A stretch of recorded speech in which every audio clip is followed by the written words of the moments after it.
ദാവീദ് എത്ര നല്ലവനാണെന്നറിയാമോ? താൻ രാജാവായി സ്ഥിരപ്പെട്ടതിന് ശേഷം തന്റെ സ്നേഹിതനായിരിക്കുന്ന യോനാഥാന് കൊടുത്തതായ വാക്ക് ഓർത്തെടുക്കുകയാണ്. യോനാഥാൻ ദാവീദിന്റെ വളരെ നല്ലൊരു സ്നേഹിതനായിരുന്നു. ദാവീദും യോനാഥാനും ഇവർ രണ്ടുപേരും ഒരുമിച്ച് ആയിരുന്നപ്പോൾ ദാവീദ് പറയുകയാണ്, നിന്റെ പിതാവായ ശൗൽ എന്നെ കൊല്ലുവാനായി ശ്രമിക്കുകയാണ്, എന്നെങ്കിലും ഒരു ദിവസം അവൻ എന്നെ കൊല്ലും, ഞാൻ കൊല്ലപ്പെട്ടേക്കുമെന്ന് ദാവീദ് പറഞ്ഞപ്പോൾ യോനാഥാൻ പറയുകയാണ്, ദാവീദേ, നീ മരിക്കുകയില്ല, എന്റെ അപ്പൻ നിന്നെ കൊല്ലുകയില്ല, നീ തന്നെ ഈ രാജ്യത്തെ ഭരിക്കും. വാസ്തവത്തിൽ ആരാണ് രാജാവാകേണ്ടതെന്നറിയാമോ? ശൗലിന്റെ ശേഷം തന്റെ മകനായ യോനാഥാനാണ്. യോനാഥാൻ എത്ര നല്ലവനെന്നറിയാമോ? തന്റെ പിതാവിന്റെ മരണശേഷം താൻ തന്നെയാണ് രാജാവായിരിക്കേണ്ടത് എന്നറിയാമായിരുന്നിട്ടും ദൈവം ദാവീദിനെ രാജാവായിട്ട് അഭിഷേകം ചെയ്തതുകൊണ്ട് ദാവീദ് തന്നെ രാജാവാകുകയാണെങ്കിൽ അതാണ് രാജ്യത്തിന് ക്ഷേമം. ദൈവത്തിന്റെ ഹിതത്തിന് വിരോധമായിട്ട് ഞാൻ തന്നെ രാജാവാകുകയാണെങ്കിൽ ഈ രാജ്യത്തിനത് നഷ്ടമായിരിക്കും. ദൈവഹിതം ചെയ്യുന്നതാണ് ഏറ്റവും ഉത്തമം. ഞാൻ നേതാവാകുന്നതല്ല പ്രധാനപ്പെട്ട കാര്യം, രാജ്യം സുരക്ഷിതമായിരിക്കുന്നതാണ്. അത്ഭുതകരമല്ലേ? അങ്ങനെയുള്ള സമയത്ത് എന്താണ് പറഞ്ഞത്? നീ രാജാവായിരിക്കും, ഞാനാണെങ്കിലോ? നമുക്ക് വായിക്കാം. 1 ശമൂവേൽ 23:14. ദാവീദ് മരുഭൂമിയിലെ ദുർഗങ്ങളിൽ താമസിച്ചു, സീഫ് മരുഭൂമിയിലെ മലനാടിൽ പാർത്തു. ഇക്കാലത്തൊക്കെയും ശൗൽ അവനെ തിരഞ്ഞുകൊണ്ടിരുന്നു, എങ്കിലും ദൈവം അവനെ അവന്റെ കയ്യിൽ ഏൽപ്പിച്ചില്ല. വായിക്കാം. ദൈവം ശൗലിന്റെ കൈകളിലേക്ക് അവനെ ഏൽപ്പിച്ചില്ല. 16-ാം വാക്യം. അനന്തരം ശൗലിന്റെ മകനായ യോനാഥാൻ പുറപ്പെട്ട് ആ കാട്ടിൽ ദാവീദിന്റെ അടുക്കൽ ചെന്നു അവനെ ദൈവത്തിൽ ധൈര്യപ്പെടുത്തി അവനോട്, ഭയപ്പെടേണ്ട, എന്റെ അപ്പനായ ശൗലിന് നിന്നെ പിടികൊട്ടുകയില്ല, നീ ഇസ്രായേലിന് രാജാവാകും. അന്ന് ഞാൻ നിനക്ക് രണ്ടാമനുമായിരിക്കും, നിനക്ക് സഹായിയായിരിക്കും. വാസ്തവത്തിൽ യോനാഥാൻ സഹായിയല്ല, മറിച്ച് രാജാവാകേണ്ടവൻ. എന്നാൽ യോനാഥാൻ എളിമയുള്ളവനായിരുന്നു, നല്ലവനായിരുന്നു. ദാവീദിനോട് പറയുകയാണ്, വാസ്തവത്തിൽ ഞാനാണ് രാജാവാകേണ്ടത്, എന്നാൽ ദൈവത്തിന്റെ ഹിതം നീയാകണമെന്നാണ്. അതുകൊണ്ട് നീ തന്നെ രാജാവാകണം. അപ്പോൾ ഞാനോ നിന്റെ സഹായിയായിരിക്കും, നിന്റെ ഹെൽപ്പർ ആയിരിക്കും. അതിനുശേഷം പറയുകയാണ് 20-ാം അധ്യായം 14-ാം വാക്യം. ഞാൻ ഇനി ജീവനോടിരിക്കുകയാകുന്നു എങ്കിൽ ഞാൻ മരിക്കാതെ വണ്ണം യഹോവയുടെ ദയ നീ കാണിക്കേണ്ടതിന് എന്നോട് മാത്രമല്ല എന്റെ ഗൃഹത്തോടും നിന്റെ ദയ ഒരിക്കലും അറ്റുപോകരുത്. യഹോവ ദാവീദിന്റെ ശത്രുക്കളെ ഒട്ടൊഴിയാതെ ഭൂതലത്തിൽ നിന്ന് ഛേദിച്ച് കളയും കാലത്തും അറ്റ് പോകരുത്. ഇങ്ങനെ യോനാഥാൻ ദാവീദിന്റെ ഗൃഹത്തോട് സഖ്യത ചെയ്തു. ദാവീദിന്റെ ശത്രുക്കളുടെ യഹോവ ഛേദിച്ചുകൊള്ളും. യോനാഥാൻ സ്വന്തം പ്രാണനെപ്പോലെ ദാവീദിനെ സ്നേഹിക്കാൽ തന്നോടുള്ള സ്നേഹത്തെ ചൊല്ലി അവനെക്കൊണ്ട് പിന്നെയും സത്യം ചെയ്യിച്ചു. എന്നാണ് യോനാഥാൻ ദാവീദിനെ സ്വന്തം പ്രാണനെപ്പോലെ സ്നേഹിച്ചതുകൊണ്ട് ആ സ്നേഹത്തെ ചൊല്ലി അവനെക്കൊണ്ട് പിന്നെയും സത്യം ചെയ്യിച്ചു. ലളിതമായിട്ട് ഞാൻ നിങ്ങളോട് പറയാം. യോനാഥാൻ പറയുകയാണ്, നീ ഒരു ദിവസം രാജാവാകും, നിന്റെ നേരെ ആരും നിൽക്കുകയില്ല. അതായത് എൻ്റെ കുടുംബമാകട്ടെ, എൻ്റെ പിതാവാകട്ടെ, ആരും തന്നെ നിന്റെ മുൻപിൽ നിൽക്കുകയില്ല. എന്നാൽ നീ രാജാവായതിൻ്റെ ശേഷമായി ദയവ് ചെയ്ത് എൻ്റെ കുടുംബത്തെ നീ ഓർക്കണമേ. എന്തുകൊണ്ടെന്നാൽ ഞാനാണ് രാജാവാകേണ്ടത്, എൻ്റെ കുടുംബം, എൻ്റെ മക്കൾ രാജകുമാരന്മാരായി ജീവിക്കണം. എന്നാൽ ദൈവത്തിന്റെ ഹിതം നീ രാജാവാകേണ്ടതുകൊണ്ട് നീ രാജാവായതിൻ്റെ ശേഷം, അന്ന് ഞാനില്ല എങ്കിൽ, ഞാനന്ന് മരിച്ചു പോയിരിക്കുന്നുവെങ്കിൽ, ദൈവജനന്റെ സന്തതിയെ നീ ഓർക്കണമേ. അന്ന് ദാവീദ് വാക്കുകൊടുക്കുകയാണ്, യോനാഥാനേ, ഒരുപക്ഷെ നിനക്കെന്തെങ്കിലും സംഭവിച്ചാൽ നിന്റെ സന്തതിയെക്കുറിച്ച് നീ ഭാരപ്പെടേണ്ടതില്ല, അവരുടെ കാര്യം ഞാൻ നോക്കിക്കൊള്ളാം. വാക്കുകൊടുത്തു. പ്രിയ സഹോദര സഹോദരി, നമ്മുടെ ജീവിതത്തിൽ കഷ്ടകാലത്തായിരിക്കുമ്പോൾ നമ്മൾ പലർക്കും വാക്കുകൊടുക്കാറുണ്ട്. ഉദാഹരണത്തിന്, ലോട്ടറി അടിച്ചില്ല, എന്നാൽ നീ ടിക്കറ്റ് എടുത്തിട്ടുണ്ട്. നിന്റെ ഫ്രണ്ട് വന്നിട്ട് പറയുകയാണ്, എടാ, നീയൊരു ലോട്ടറി ടിക്കറ്റ് എടുത്തല്ലോ, ഞാൻ നിന്റെ സ്നേഹിതനാണല്ലോ, ഒരുപക്ഷെ ഈ ലോട്ടറി നിനക്ക് അടിക്കുകയാണെന്നിരിക്കട്ടെ, 1 കോടി രൂപ ലഭിക്കുകയാണെങ്കിൽ നീ എന്നെ സഹായിക്കുമോ? എടാ, നീ എൻ്റെ പ്രാണസ്നേഹിതനല്ലേ, എനിക്ക് 1 കോടി രൂപ ലഭിക്കുകയാണെങ്കിൽ നിശ്ചയമായും 50 ലക്ഷം രൂപ ഞാൻ നിനക്ക് തരുമടാ. സത്യമായി നീ എനിക്ക് പണം തരുമോ? നീ എന്നോടൊപ്പം നടക്കുന്നവനല്ലേടാ, നമ്മൾ എത്ര അടുത്ത കൂട്ടുകാരാണ്, നീ എൻ്റെ പ്രാണസ്നേഹിതനല്ലേ. അതുകൊണ്ട് എനിക്ക് ലോട്ടറി അടിക്കുകയാണെങ്കിൽ നോക്കൂ, പാതി നിനക്ക് ഞാൻ തന്നിരിക്കും. ശരി, അവന് വാസ്തവത്തിൽ ലോട്ടറി അടിച്ചെന്നിരിക്കട്ടെ. അവൻ കൊടുക്കുമോ? പകുതി കൊടുക്കുമോ? നിങ്ങൾ തന്നെ പറയുക. എടാ, എനിക്ക് ലോട്ടറി അടിച്ചാൽ ഞാൻ നിനക്ക് കാശ് തരണമെന്നോ? അന്ന് നീ പറഞ്ഞല്ലോ, അപ്പോൾ ലോട്ടറി എനിക്ക് അടിച്ചില്ലായിരുന്നു, എന്നാൽ ഇപ്പോൾ എനിക്ക് ലോട്ടറി അടിച്ചല്ലോ. അതിൻ്റെ അർത്ഥം എന്താണ്? സാഹചര്യങ്ങൾ മാറുമ്പോൾ പ്രിയമുള്ളവരെ നിങ്ങൾ മനസ്സിലാക്കുക, ആളുകൾ മാറിപ്പോകും, അവരുടെ വാക്കുകൾ മറന്നുപോകും.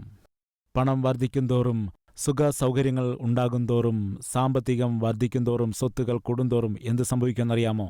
മനുഷ്യൻ മനുഷ്യത്വവും മാനസിക മൂല്യങ്ങളും മറന്നുപോകും. അവരുടെ സ്നേഹവും കരുതലും വാത്സല്യവുമൊക്കെ മറന്നുപോകും. എന്നാൽ ദാവീദിന്റെ വിഷയത്തിൽ അത് നടന്നില്ല. ദാവീദ് താൻ ദാരിദ്ര്യത്തിലായിരുന്ന സമയത്ത് എങ്ങനെയുള്ള സ്നേഹമാണോ കരുതലാണോ കാണിച്ചിരുന്നത്, താൻ രാജാവായതിന്റെ ശേഷവും നോക്കുക, അതേ സ്നേഹവും കരുണയും. നിങ്ങൾ ഓർക്കുന്നുണ്ടായിരിക്കും. 30-ാം അധ്യായം നമുക്ക് ഒരു നിമിഷം വായിക്കാം. അതിൽ നമ്മൾ കാണുന്നത് എന്താണെന്ന് വെച്ചാൽ 4-ാം വാക്യം, അപ്പോൾ ദാവീദും കൂടിയുള്ള ജനവും കരയുവാൻ ബലമില്ലാതാകുവോളം അവർ ഉറക്കെ കരയുവാനിടയായി. ഇതിന്റെ കാരണമെന്താണ്? മുകളിൽ നോക്കുക, 2-ാമത്തെ വാക്യം, അവിടെയുള്ള വലിയവരും ചെറിയവരുമായ സ്ത്രീകളെ പിടിച്ചുകൊണ്ട് തങ്ങളുടെ വഴിക്ക് പോയതല്ലാതെ ആരെയും കൊന്നില്ല. ദാവീദിന്റെ കുടുംബം തന്നെ വിട്ടകന്നുപോയി. ദാവീദിന്റെ ഒപ്പമുണ്ടായിരുന്ന 600ഓളം പേരുടെ കുടുംബങ്ങളെയും കാണാനില്ല. ആരാണ് അവരെ പിടിച്ചുകൊണ്ടുപോയത് എന്നത് അറിയാതിരുന്നതായ സമയത്ത് ദാവീദും കൂടെയുള്ള ജനവും ഭയങ്കരമായിട്ട് നിലവിളിക്കുവാനിടയായി. അങ്ങനെ നിലവിളിച്ചതിന് ശേഷം ദൈവസന്നിധിയിൽ വന്നിട്ട് കരഞ്ഞുകൊണ്ട് ചോദിക്കുകയാണ്, കർത്താവ്, എൻ്റെ ഭാര്യയെയും എൻ്റെ മക്കളെയും ഒക്കെ കാണുവാനില്ല, ഞങ്ങളുടെ കുടുംബങ്ങളെ കാണുവാനില്ല, അവരെ ഞങ്ങൾക്ക് വീണ്ടും കിട്ടുമോ? അപ്പോൾ കർത്താവ് അവരോട് പറഞ്ഞു, നീ മുൻപോട്ട് പോകുക, നിനക്ക് ലഭിക്കുമെന്ന് പറഞ്ഞു. എന്നാൽ ആരാണ് പിടിച്ചുകൊണ്ട് പോയത് എന്നുള്ളതായ വാസ്തവം അവർക്ക് അറിയുകയില്ലായിരുന്നു.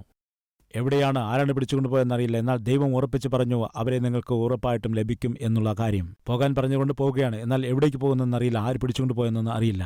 അവർ വളരെ ദുഃഖത്തിലായിരിക്കുകയാണ്. അവരുടെ സമ്പത്തെല്ലാം നഷ്ടമായി, വീടുകളെല്ലാം തീവച്ച് നഷ്ടമായിരിക്കുന്നു, അവർക്ക് ഒന്നും തന്നെയില്ല. അങ്ങനെ ഒന്നുമില്ലാത്തതായ സമയത്ത് ദാവീദിന്റെയും കൂടെയുള്ള ആളുകളുടെയും ഭാര്യമാരെയും കുട്ടികളെയും ഒക്കെ ആരോ കവർന്നുകൊണ്ടുപോയ സമയത്ത് അന്വേഷിച്ചു പോകുമ്പോൾ റോഡരികിൽ ഒരുവൻ കിടക്കുന്നു. റോഡിൽ ആരോ കിടന്നുകൊണ്ട് ഞരങ്ങുകയും മൂളുകയുമാണ്. ഇവരുടെ അവസ്ഥ തന്നെ വളരെ മോശമാണ്. ഇവർക്കൊന്നുമില്ലാത്തതായ അവസ്ഥയാണ്. ഭാര്യയെയും മക്കളെയും നഷ്ടമായിട്ട് ഭയങ്കരമായി നിലവിളിക്കുകയാണ്. ഇപ്പോൾ റോഡരികിൽ ഒരുവൻ വീണുകിടക്കുമ്പോൾ അവന്റെ കാര്യം നോക്കുന്ന സമയമാണോ? അവനെ പരിഗണിക്കുവാനുള്ളതായ ഒരു സ്ഥിതിയാണോ ഇവർക്കുള്ളത്? ഒരിക്കലുമല്ല. ഇവർക്ക് സകലതും നഷ്ടപ്പെട്ട് വെറും കൈയുമായിട്ട് നടക്കുന്ന ഒരവസ്ഥയാണ്. എന്നാൽ ആ റോഡിൽ ഒരുവൻ വീണുകിടക്കുന്നത് കണ്ടപ്പോൾ ദാവീദിന് മുൻപോട്ട് പോകുവാൻ കഴിഞ്ഞില്ല. അവന് ആഹാരം കൊടുത്തു, അവന്റെ സുഖവിവരങ്ങൾ അന്വേഷിച്ചു, അവന് ആഹാരം കൊടുത്തു, വെള്ളം കൊടുത്തു. എഴുന്നേൽക്കുന്നതുവരെ അവർ പോയില്ല. ഉണരുന്നതുവരെ അവർ അവിടെ തന്നെ നിന്നു. അവൻ എഴുന്നേറ്റതിന് ശേഷം അവനെ ദാവീദിന്റെ അരികിലേക്ക് കൊണ്ടുവന്നു. ദാവീദിനെ കണ്ടുകൊണ്ട് കരം കൂട്ടി അവൻ നമസ്കാരം പറഞ്ഞു. ദാവീദ് പറയുകയാണ്, നീ ആരാണെന്ന് ഞങ്ങൾക്കറിയില്ല, നീ റോഡിൽ കിടക്കുകയായിരുന്നല്ലോ, നീ ആരാണ്? അപ്പോൾ അവൻ പറയുകയാണ്, യജമാനെ, ഞങ്ങൾ സിക്ലാഗ് എന്ന ഗ്രാമത്തിലേക്ക് പോയിട്ട് വരികയാണ്. അവിടെ ഉണ്ടായിരുന്നതായ ആളുകളുടെ ഭാര്യമാരെയും കുട്ടികളെയുമൊക്കെ ഞങ്ങൾ തന്നെയാണ് പിടിച്ചുകൊണ്ട് പോയത്. നിങ്ങളാണോ പിടിച്ചുകൊണ്ട് പോകുന്നത്? പിന്നെ നീ എന്തിനിവിടെ കിടക്കുന്നു? എൻ്റെ ആരോഗ്യസ്ഥിതി മോശമായതുകൊണ്ട് യജമാനൻ പറഞ്ഞു, നീ ഇവിടെ തന്നെ കിടക്കുന്നു. എന്നെ ഈ റോഡരികിൽ തള്ളിയിട്ടവർ പോയിരിക്കുകയാണ്. അപ്പോൾ ഞങ്ങളുടെ ഭാര്യമാരെയും കുട്ടികളെയും ഒക്കെ ആരാണ് കൊണ്ടുപോയെന്ന് നിനക്കറിയാമോ? എനിക്കറിയാം. അഡ്രസ്സ് അറിയാമോ? അഡ്രസ്സ് അറിയാം. ഞങ്ങളെവിടേക്ക് കൊണ്ടുപോകാമോ? ഞാൻ കൊണ്ടുപോകാം.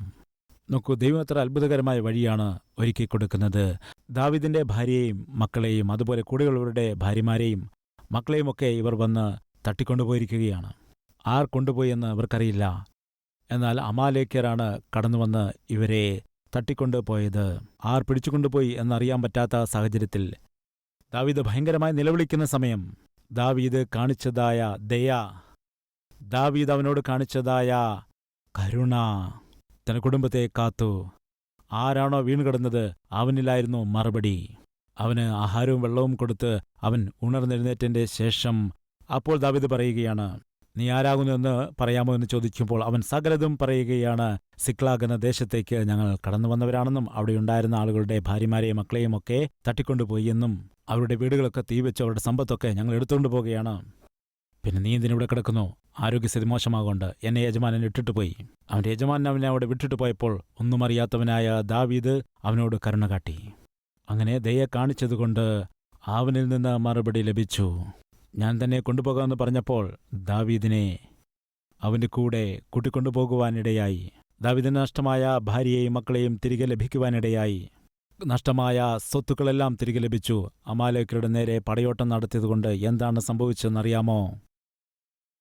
20-ാം വാക്യം, ദാവീദ് ആടുമാടുകളെയൊക്കെയും പിടിച്ചു. അവയെ അവർ തങ്ങളുടെ നാൽക്കാലികൾക്ക് മുമ്പായി തെളിച്ച് നടത്തിക്കൊണ്ട് ഇത് ദാവീദിന്റെ കൊള്ള എന്ന് പറഞ്ഞു. ആടുമാടുകളെയെല്ലാം പിടിച്ചുകൊണ്ടുവരുവാൻ ഇടയായി. അവന് നഷ്ടപ്പെട്ടതിനേക്കാൾ അധികം ഇരട്ടിയായിട്ട് അവൻ നേടിയെടുത്തു. പിന്നീട് വായിച്ചാൽ കാണാം, അതിന്റെ കാരണം വീണുകിടന്നവനെ സഹായിച്ചതുകൊണ്ടാണ്. ദാവീദിന്റെ മനസ്സ് അതായിരുന്നു, അവന്റെ സ്വഭാവം ആയിരുന്നു അത്. കഷ്ടതയിലായിരുന്ന സമയത്തും കഷ്ടതയിൽ കിടക്കുന്ന മറ്റൊരുവിനെ സഹായിക്കാൻ നോക്കുന്നു. രാജാവായി അഭിഷേകം ചെയ്തതിനു ശേഷം, രാജഭരണത്തിൽ ഏറിയതിനു ശേഷം താൻ വാക്കുകൊടുത്തത് ഓർക്കുന്നില്ലേ? ആർക്കാണ്? യോനാഥാന് കൊടുത്ത വാക്ക്. നമ്മൾ കഷ്ടതയിലായിരിക്കുമ്പോൾ ദൈവസന്നിധിയിൽ വന്നിട്ട് ഓരോ വാക്ക് പറയും. പ്രമോഷൻ ഇല്ലാതിരിക്കുമ്പോൾ വാക്ക് കൊടുക്കും. ജോലി ഇല്ലാതിരിക്കുമ്പോൾ വാക്ക് പറയും. ആരോഗ്യസ്ഥിതി മോശമാകുമ്പോൾ നമ്മൾ വാക്ക് പറയും, കർത്താവേ, എൻ്റെ ആരോഗ്യസ്ഥിതി നീ മെച്ചമാക്കിയെടുക്കണമേ, ഞാൻ ഈ രീതിയിൽ സഹായം ചെയ്തുകൊള്ളാം, ഈ രീതിയിൽ സ്തോത്രകാഴ്ച കൊടുക്കാം, ഈ രീതിയിൽ സുവിശേഷ പ്രവർത്തനങ്ങൾ ചെയ്യാം, സുവിശേഷ വേലയ്ക്ക് വേണ്ടി ഞാൻ കൊടുക്കാം. കഷ്ടതയിലായിരിക്കുമ്പോൾ ദൈവത്തിന് വാക്ക് കൊടുക്കും. എന്നാൽ കഷ്ടത തീർന്നതിന് ശേഷം മറന്നുപോകും. കഷ്ടതയിലായിരിക്കുന്ന സമയത്ത് വളരെ നന്നായിട്ട് സംസാരിക്കും. എന്നാൽ കഷ്ടത മാറിയതിനു ശേഷം, അനുഗ്രഹിച്ചതിന് ശേഷം കഠിനമായി സംസാരിക്കും. എന്നാൽ ദാവീദിന്റെ വ്യക്തിത്വം അങ്ങനെ ഉള്ളത് ആയിരുന്നില്ല. കഷ്ടതയിലായിരുന്നപ്പോൾ റോഡരികിൽ വീണുകിടന്നവന് ആഹാരം കൊടുത്തു. വീണുകിടന്നവനായിരുന്നു ദാവീദിന്റെ വീട്ടുകാർ എവിടെയാണെന്ന് അറിയാമായിരുന്നവൻ. ആ ദിവസം ഒരുപക്ഷെ ദാവീദ് റോഡിൽ വീണുകിടന്നവനോട് ദയ കാണിച്ചില്ലായിരുന്നുവെങ്കിൽ തന്റെ കുടുംബത്തെ അവന് കണ്ടുപിടിക്കാൻ കഴിയുമായിരുന്നോ? ഇല്ല. സഹോദരീ, സഹോദര, ദയ കാണിക്കുക. കഷ്ടതയിലുള്ളവരോട്, വിശപ്പോടെ ആയിരിക്കുന്നവരോട്, ദാഹത്തോടെ ആയിരിക്കുന്നവരോട് ദയ കാണിച്ച് അല്പം അന്നം കൊടുക്കുന്നത് ഒരിക്കലും തെറ്റായ കാര്യം അല്ലെന്നോർക്കണം. ഇവിടെ ദാവീദ് മഹാരാജാവായിട്ട് തന്റെ രാജ്യത്തെ ഭരിക്കുന്നതായ സന്ദർഭത്തിലും അത് മറന്നുപോകുന്നില്ല. മരിച്ചുപോയ തന്റെ സ്നേഹിതന് കൊടുത്തതായ വാക്ക് നിറവേറ്റുകയാണ്, ഓർത്തെടുക്കുകയാണ്. സഭയെ, നമ്മൾ ദൈവത്തിന്റെ സന്നിധിയിലേക്ക് കടന്നു വരുമ്പോൾ, ജോലിയില്ലാതിരിക്കുമ്പോൾ നമ്മൾ എന്തു ചെയ്യും? ദൈവത്തോട് നമ്മൾ ഉടമ്പടി ചെയ്യും. ദൈവമേ, എനിക്കൊരു ജോലി നൽകുകയാണെങ്കിൽ ആദ്യ ശമ്പളം മൊത്തം നിനക്ക് ഞാൻ തന്നേക്കാം. ചില സഹോദരീ സഹോദരന്മാർ വന്ന് പറയാറുണ്ട്, ബ്രദർ, എൻ്റെ ആദ്യത്തെ വർഷം എൻ്റെ ശമ്പളം മുഴുവനും ഞാൻ ദൈവവേലയ്ക്ക് കൊടുക്കുമെന്ന് ഉടമ്പടി ചെയ്തിരിക്കുകയാണ്. ദൈവം കരുണ കാട്ടി എനിക്കൊരു ജോലി തന്നിരിക്കുന്നു, അതുകൊണ്ട് ആദ്യത്തെ വർഷത്തെ എൻ്റെ ശമ്പളം മുഴുവനും ദൈവനാമത്തിനായി കൊടുക്കുമെന്ന് പറയുന്നവരുണ്ട്. അതായത് ജോലിയില്ലാത്ത സമയത്ത് നമ്മൾ ഉടമ്പടികൾ ചെയ്യാറുണ്ട്. എന്നാൽ ജോലി കിട്ടിയതിന് ശേഷം ദൈവത്തോട് നമ്മൾ കൊടുത്തതായ ആ വാക്ക് മറന്നുപോകും. കർത്താവെ, എനിക്ക് കുഞ്ഞുങ്ങളില്ല, വിവാഹം കഴിഞ്ഞിട്ട് 10 വർഷം കഴിഞ്ഞിരിക്കുന്നു. കർത്താവെ, ഒരു കുഞ്ഞിനെ എനിക്ക് നൽകുകയാണെങ്കിൽ ഞാൻ ആ കുഞ്ഞിനെ നിന്റെ വേലയ്ക്കായി സമർപ്പിക്കാം, നിന്റെ ദാസനാക്കി ഞാൻ മാറ്റാം. ഇങ്ങനെ കുഞ്ഞുങ്ങളില്ലാത്ത സമയത്ത് ദൈവത്തിൻ്റെ മുൻപിൽ ഉടമ്പടി ചെയ്യാറുണ്ട്, വാക്ക് കൊടുക്കാറുണ്ട്. എന്നാൽ ദൈവം ഒരു കുഞ്ഞിനെ കൊടുത്തതിന് ശേഷം ആ കുഞ്ഞ് നന്നായി പഠിച്ച് വളരുമ്പോൾ ചുറ്റുപാടുമുള്ള ആളുകൾ പറയും, ഇവൻ നന്നായി പഠിക്കുന്നത് കൊണ്ട് ഇവനെ നല്ലൊരു ഡോക്ടറാക്കണം, അല്ലെങ്കിൽ ഒരു IAS ഓഫീസറാക്കണം. ഇങ്ങനെയൊക്കെ ഉപദേശങ്ങൾ നൽകിക്കൊണ്ടിരിക്കുമ്പോൾ പതിയെ നിന്റെ മനസ്സ് മാറിപ്പോകും. ഇത്രയും നന്നായിട്ട് പഠിക്കുന്ന ഇവനെ ദൈവവേലയ്ക്ക് വിട്ടാൽ എന്ത് ലാഭം? ഇവനെ ഒരു ഡോക്ടറാക്കി മാറ്റിയാൽ, ഇവനെ നല്ലൊരു എഞ്ചിനീയറാക്കി മാറ്റിയാൽ, ഇവനെ ഒരു IAS ഓഫീസറോ IPS ഓഫീസറോ ആക്കി മാറ്റുകയാണെങ്കിൽ എത്ര നല്ലതായിരിക്കും. അതേസമയത്ത് ഈ പയ്യൻ പഠിക്കാതെ, യാതൊരു ഉത്തരവാദിത്വമില്ലാതെ, പറഞ്ഞാൽ കേൾക്കാതെ നടക്കുകയാണെങ്കിൽ ഇവനെ എന്താക്കി മാറ്റും? ഏതായാലും ഇവനെന്നെ അനുസരിക്കത്തില്ല, ഒരു വാക്കും കേൾക്കത്തില്ല, ഗുണമില്ലാത്തവൻ. കർത്താവേ, ഇവനെ നിന്റെ വേലയ്ക്ക് വേണ്ടി എടുത്തുകൊള്ളുക, ഇവനെക്കൊണ്ട് യാതൊരു പ്രയോജനവുമില്ല. ദാരുണമല്ലേ? അതായത് ഒരു കഴിവുമില്ലാത്തവൻ, ഒരു അനുസരണവുമില്ലാത്തവൻ ദൈവവേലയ്ക്കോ? പ്രിയപ്പെട്ട മാതാപിതാക്കളെ, നിങ്ങളുടെ കുട്ടികൾ നന്നായിട്ട് പഠിക്കുന്നവരാണെന്നിരിക്കട്ടെ, അങ്ങനെ വിദ്യാഭ്യാസത്തിൽ നന്നായി ഉയർന്നു വരുന്ന കുഞ്ഞുങ്ങളെ ദൈവവേലയ്ക്ക് വേണ്ടി സമർപ്പിക്കണം. എന്തുകൊണ്ടെന്നാൽ അത് വലിയ അനുഗ്രഹമാണ്. എന്നാൽ കുട്ടികൾ ജനിച്ചതിന് ശേഷം മാതാപിതാക്കളുടെ മനസ്സ് മാറിപ്പോകുന്നു. ആരോഗ്യസ്ഥിതി മോശമാകുമ്പോൾ, കർത്താവേ, ഡോക്ടറിന് ഓപ്പറേഷന് 10 ലക്ഷം കൊടുക്കണമെന്ന് പറയുന്നു. എന്നാൽ ആ ഡോക്ടറിന് 10 ലക്ഷം കൊടുക്കുന്നതിനേക്കാൾ ദൈവവേലയ്ക്ക് വേണ്ടി 5 ലക്ഷം കൊടുക്കുകയാണല്ലോ നല്ലത്. അതുകൊണ്ട് ഞാൻ തീരുമാനമെടുത്തിരിക്കുകയാണ്. സൗഖ്യം നൽകുകയാണെങ്കിൽ ദൈവവേലയ്ക്കായി 5 ലക്ഷം രൂപ കൊടുക്കാമെന്ന് ഞാൻ തീരുമാനിക്കുന്നു. ഇങ്ങനെ ഉടമ്പടി ചെയ്യാറുണ്ട്. ഈ സമയത്ത് ആരോഗ്യസ്ഥിതി മെച്ചമായെന്ന് വിചാരിക്കുക. അപ്പോൾ ഉടമ്പടി ഓർത്തെടുക്കുമോ? അല്ലെങ്കിൽ നിന്റെ ഭർത്താവ് വന്നിട്ട് അപ്പോൾ പറയും, നല്ലൊരു വീട് കിടപ്പുണ്ട്, വില വളരെ കുറവാണെന്ന് പറയുന്നു, കേവലം 12 ലക്ഷം രൂപ മാത്രമേ ഉള്ളൂ, നമുക്ക് പോയി വാങ്ങാമെന്ന് പറയുമ്പോൾ, ഇപ്പോൾ കയ്യിൽ 10 ലക്ഷമുണ്ടല്ലോ, അതിൽ 2 ലക്ഷം രൂപയോടെ കൂട്ടിയിട്ട് പോയി വീട് വാങ്ങും. കർത്താവ്, നിനക്ക് നൽകണമെന്ന് എനിക്ക് ആഗ്രഹമുണ്ട്, എന്നാൽ ഇത്ര കുറഞ്ഞ വിലയ്ക്ക് ഇത്ര നല്ല വീട് പിന്നെ എപ്പോഴാണ് കിട്ടുന്നത്? മനസ്സിലാക്കണമേ എന്ന് പറയുമ്പോൾ കർത്താവ് നന്നായിട്ട് മനസ്സിലാക്കും. ഇതാണ് മനുഷ്യന്റെ സ്വഭാവം. ദാവീദ് അങ്ങനെയുള്ളവനല്ല. അവൻ എളിയ സ്ഥിതിയിലായിരുന്നപ്പോൾ റോഡിൽ കിടന്ന മനുഷ്യനോട് ദയ കാണിച്ചവൻ ആയിരുന്നു. രാജ്യം ഭരിക്കുന്നതായ സ്ഥാനത്തേക്ക് അവൻ എത്തിയപ്പോഴും ആ ദയയും ആ കാരുണ്യവും സ്നേഹവും വാത്സല്യവും കരുതലുമൊന്നും ദാവീദിന്റെ ജീവിതത്തിൽ അല്പം പോലും കുറയുവാൻ ഇടയായില്ല. ദൈവം നിന്നെ അനുഗ്രഹിക്കുന്നുണ്ടോ? നിനക്കവൻ പ്രമോഷൻ നൽകുന്നുണ്ടോ? നല്ല ഒരു കമ്പനിയിൽ അവൻ ജോലി നൽകുന്നുണ്ടോ? നിന്റെ വ്യാപാരത്തെ അവൻ അനുഗ്രഹിക്കുന്നുണ്ടോ? അധികമായ ലാഭം നൽകുന്നുണ്ടോ? എങ്കിൽ മനുഷ്യത്വം മറക്കരുത്. നന്മയെ ഉപേക്ഷിച്ചു കളയരുത്. ദയയും കരുണയും മറന്നുപോകരുത്. ദൈവം നിന്നെ അനുഗ്രഹിക്കുന്നതിൻ്റെ കാരണമറിയാമോ? നീ അനേകം ആളുകൾക്ക് അനുഗ്രഹമായി തീരാനാണ്. ദൈവം നിന്നെ അനുഗ്രഹിക്കുന്നതിൻ്റെ കാരണമറിയാമോ? നീ അനേകം ആളുകൾക്ക് നന്മയും അനുഗ്രഹവുമായി തീരാനാണ്. ദാവീദ് അനുഗ്രഹിക്കപ്പെട്ടതിന് ശേഷം ഒരു നിമിഷം പിന്തിരിഞ്ഞ് നോക്കിക്കൊണ്ട്, എൻ്റെ ജീവിതത്തിൽ എനിക്ക് താങ്ങായി നിന്നവർ ആരാണ്? ഞാൻ കഷ്ടകാലത്തായിരുന്നപ്പോൾ എനിക്ക് താങ്ങായി നിന്നവൻ ആരാണ്? എന്നെ സഹായിച്ചവർ ആരാണ് എന്ന് വിചാരിച്ച് തിരിഞ്ഞു നോക്കിയപ്പോൾ യോനാഥാനെ കാണുകയാണ്. യോനാഥാൻ ഞാൻ ധൈര്യമില്ലാതിരുന്നപ്പോൾ എന്നെ ധൈര്യപ്പെടുത്തി.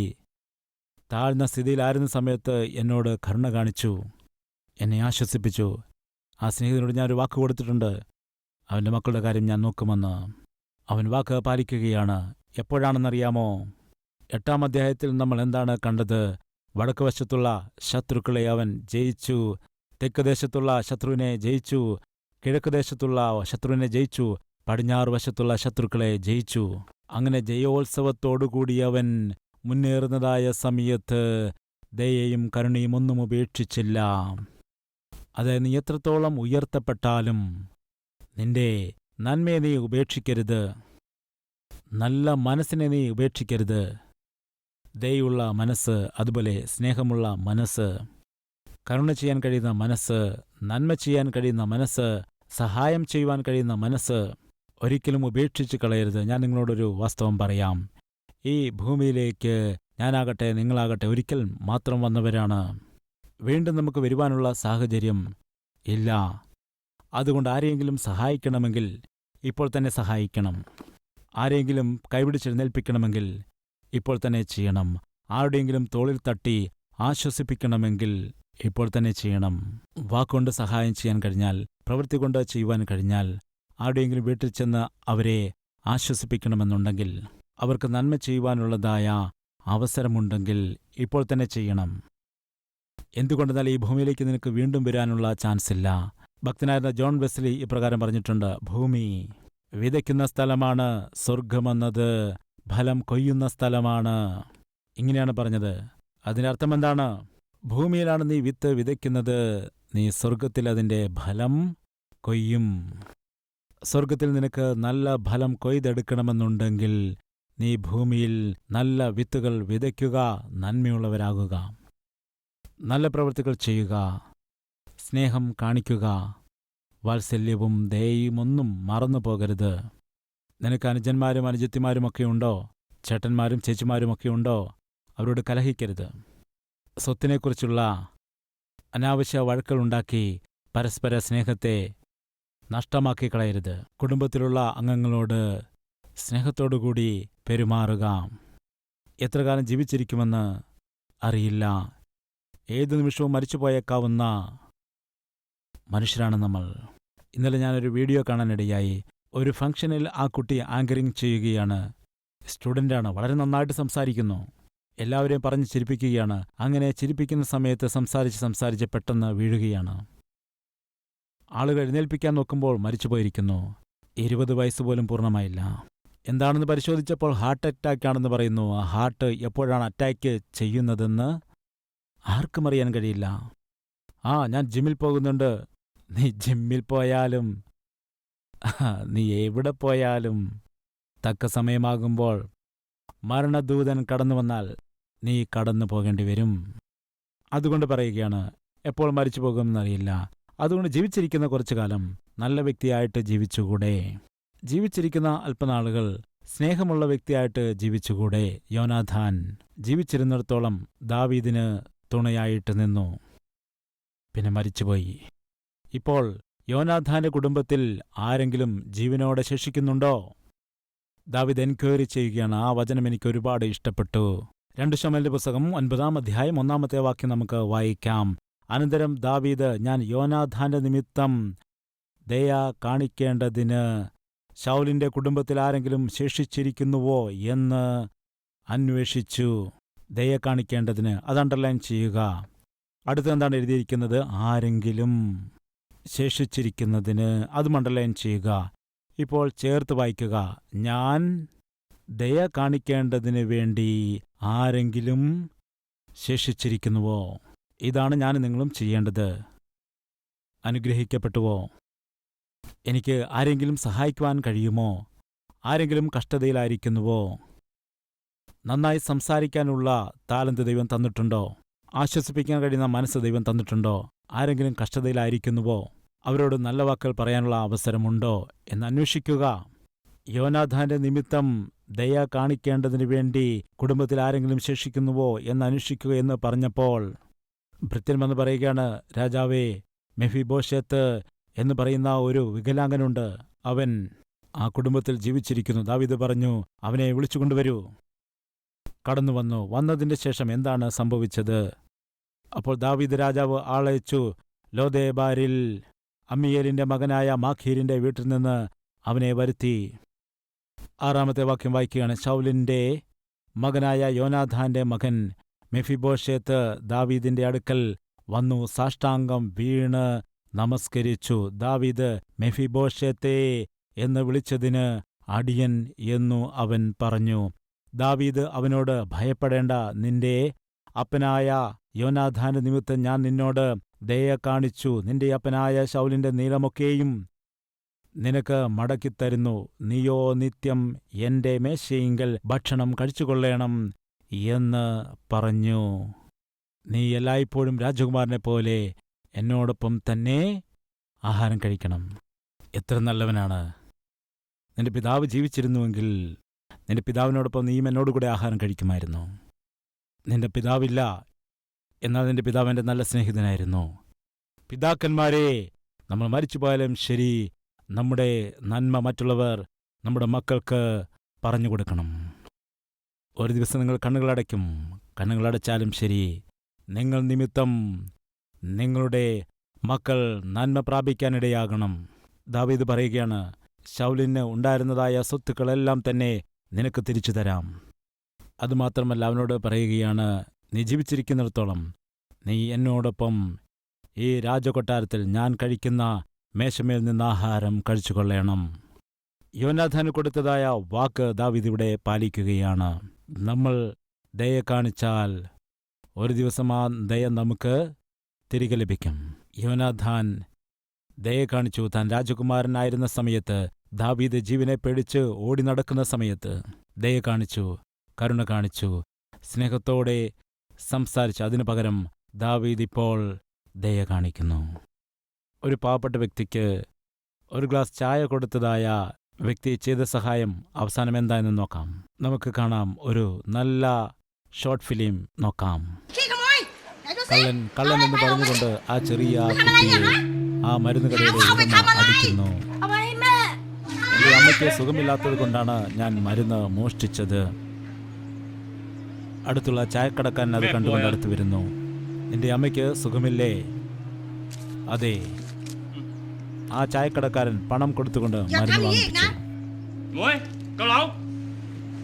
ആഹാരവും അവന്റെ കയ്യിൽ വെച്ചു കൊടുത്തു. മരുന്നും ആഹാരവും വാങ്ങിക്കൊടുത്ത് അയാൾ സഹായിച്ചു ആ ചായക്കടക്കാരൻ.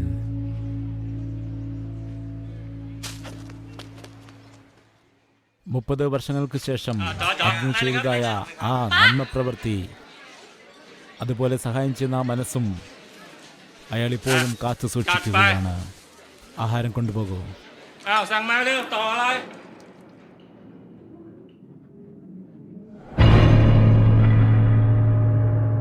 Heart attack. ആശുപത്രിയിൽ അഡ്മിറ്റായി. എല്ലാവർക്കും ഫോൺ ചെയ്തു. പണം കൊടുക്കേണ്ടെന്നതുകൊണ്ട് ആരും തന്നെ അയാളെ സഹായിച്ചില്ല. ഏകദേശം 8 ലക്ഷത്തോളം രൂപ ബില്ലാകുന്നു. അതെങ്ങനെ അടയ്ക്കണം, എങ്ങനെ തൻ്റെ പിതാവിനെ രക്ഷിക്കണമെന്ന് വിചാരിച്ച് ആകുലപ്പെട്ടിരിക്കുന്ന മകൾ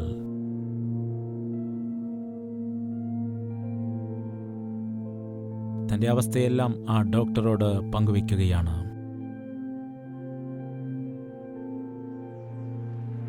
ഹോട്ടൽ വിൽക്കുവാൻ വേണ്ടി ബോർഡ് വെച്ചു, ആരും വാങ്ങിയില്ല. അവൾ ഭാരത്തോടെ ഇരിക്കുകയാണ്. ആ ബെഡിൻ്റെ മുകളിൽ 2-3 പേപ്പറുകൾ കണ്ടു. എന്താണത്? ഇവിടുത്തെ ചികിത്സാ ചിലവിനായിട്ട് 1 രൂപ പോലും നിങ്ങൾ അടയ്ക്കേണ്ടതായ ആവശ്യം ഇല്ല. 30 വർഷങ്ങൾക്ക് മുമ്പ് തന്നെ നിങ്ങളുടെ പിതാവ് അത് അടച്ചു കഴിഞ്ഞു. എങ്ങനെയാണ്? അന്ന് അദ്ദേഹം എൻ്റെ അമ്മയ്ക്ക് മരുന്ന് വാങ്ങിത്തന്നു, കഴിക്കാനുള്ള ആഹാരവും തന്നു. ആ കടം വിട്ടുവാനുള്ള അവസരം ഇപ്പോൾ ദൈവം എനിക്ക് തന്നിരിക്കുന്നു. അന്ന് കണ്ട ആ കുട്ടി മറ്റാരുമല്ല, ഞങ്ങളുടെ പിതാവിനെ ചികിത്സിച്ച ഞാൻ തന്നെയാണ്.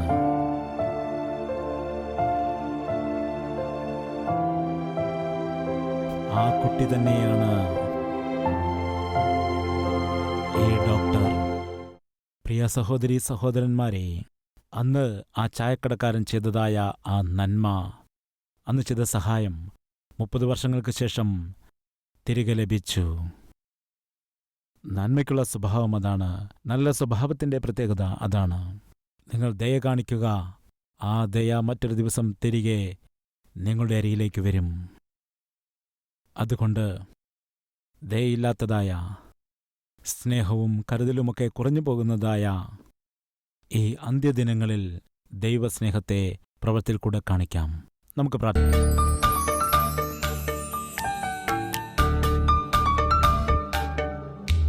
മഹാപരിശുദ്ധനായ സ്നേഹവാനായ പിതാവേ, ദാവീദ് തൻ്റെ എളിയ സ്ഥിതിയിലായിരുന്നപ്പോൾ ദയ കാണിച്ചു.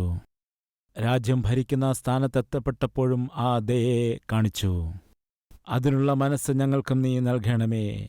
അവസ്ഥകൾ മാറുമ്പോൾ, ജീവിതത്തിൽ നന്മകൾ ഉണ്ടാകുമ്പോൾ, എന്തുകൊണ്ടോ ഞങ്ങളുടെ സംസാര രീതിക്ക് മാറ്റമുണ്ടാകുന്നു, ഞങ്ങളുടെ നടപ്പിന് മാറ്റമുണ്ടാകുന്നു, ഞങ്ങളുടെ പ്രവൃത്തികൾക്ക് മാറ്റമുണ്ടാകുന്നു, ഞങ്ങളുടെ പെരുമാറ്റങ്ങൾക്ക് മാറ്റമുണ്ടാകുന്നു, ഞങ്ങളുടെ ഇടപെടലുകൾക്ക് മാറ്റമുണ്ടാകുന്നു. ക്ഷമിക്കണമേ.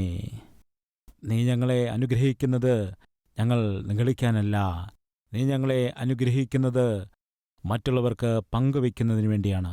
ഞങ്ങൾ മറന്നുപോകുന്നു. നിന്റെ മക്കളായിരിക്കുന്ന ഞങ്ങൾ ചുറ്റുപാടുമുള്ള സമൂഹത്തിന് ഞങ്ങൾ നന്മ ചെയ്യുന്നില്ല എങ്കിൽ, ഞങ്ങൾ സഹായിക്കുന്നില്ല എങ്കിൽ, ഞങ്ങൾ ദയ കാണിക്കുന്നില്ല എങ്കിൽ പിന്നെ ആരാണ് ദയ കാണിക്കുന്നത്?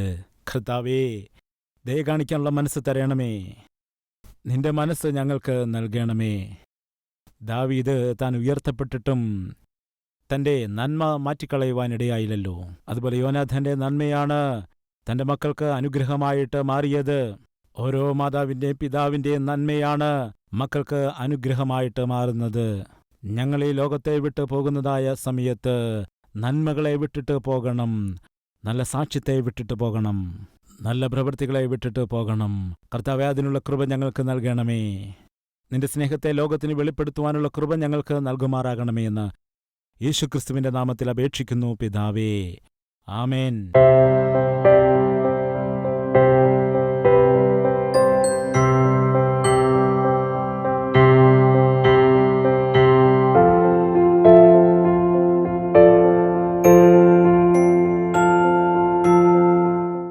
Address Calvary, Post Box number 30, Kukatpalli, Hyderabad 72.